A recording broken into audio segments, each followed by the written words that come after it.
Backhanded compliments. Backhanded compliments look like praise, but they carry a sting.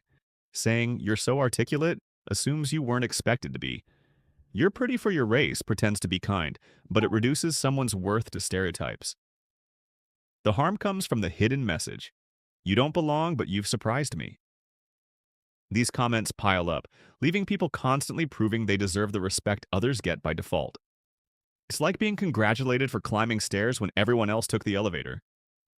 Over time, the weight isn't in the words themselves, but in the repetition. Death by 1,000 compliments. Minimization. Minimization is when real struggles are brushed off with casual words. "It's not a big deal." Everyone gets treated that way sometimes. "You're too sensitive." On the surface, it sounds like comfort. Underneath, it erases someone's reality. Imagine stubbing your toe and someone says, "At least you still have feet." Technically true, but completely dismissive. Minimization doesn't erase problems, it erases empathy. The dark irony is that people often minimize because admitting the problem exists would mean admitting they benefit from it. Easier to dismiss pain than to confront privilege. Invasive curiosity. Some people treat identity like a trivia game. "Where are you really from? What are you mixed with? Can I touch your hair?" These questions pretend to be interest, but they single people out as outsiders.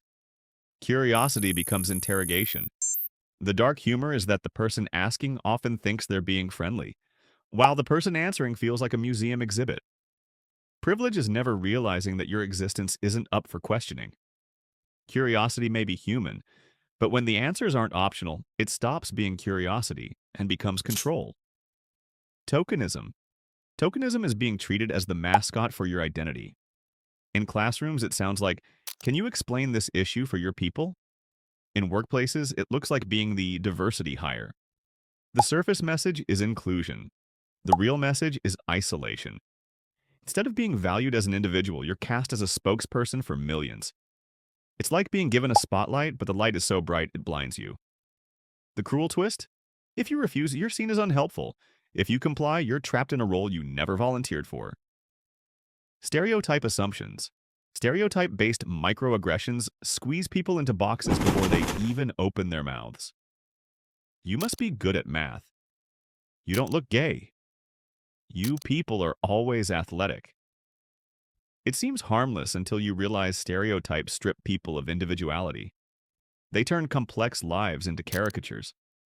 The irony is, even positive stereotypes can suffocate. Being told you must be good at something is still a demand, not a compliment.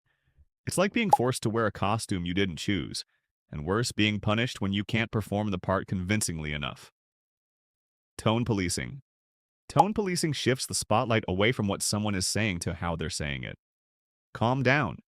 "You'd be more convincing if you were less angry." The strategy is simple: ignore the content, critique the delivery. It silences emotion by treating passion as a flaw. Dark humor? History is full of angry voices that sparked progress. Without raised voices, half the rights people enjoy today wouldn't exist. Tone policing is asking someone drowning to explain themselves politely before you consider throwing a rope. It values comfort over justice, calm seas over saving the person sinking. Exclusion through language. Language is a gatekeeper. Using phrases, jokes, or slang that deliberately exclude people is a subtle microaggression. So is assuming everyone speaks the dominant language perfectly, then mocking accents or mispronunciations. It tells people, this space wasn't made for you. For those with language privilege, communication is effortless. For others, every conversation feels like walking on stage without a script. And when someone mocks your accent, the message is clear. You don't just sound different. You are different, and that difference is treated as wrong. Every laugh at a mispronunciation is a wall built higher. Gaslighting. Discrimination. Gaslighting turns discrimination into a debate. Someone points out bias, and the response is, "You're imagining it." Or, "That's not what I meant." The tactic is cruel because it forces people to doubt their own reality. 1,000 tiny cuts are brushed off as coincidences. The dark part? Gaslighting doesn't just dismiss harm.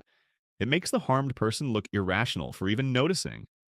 It's not denial of the act, it's denial of sanity.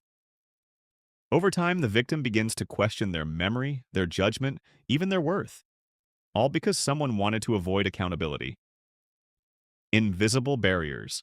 Some microaggressions aren't words, they're structures. Being talked over in meetings, being ignored in group decisions, being the last to hear important information. These small exclusions build walls higher than insults ever could.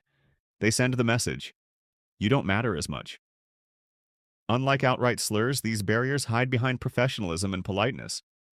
But the effect is the same. Exclusion dressed in silence. It's not one locked door, it's thousands of tiny locks you never knew were there until you tried to open them. That's why they're called invisible, because only the excluded can see them.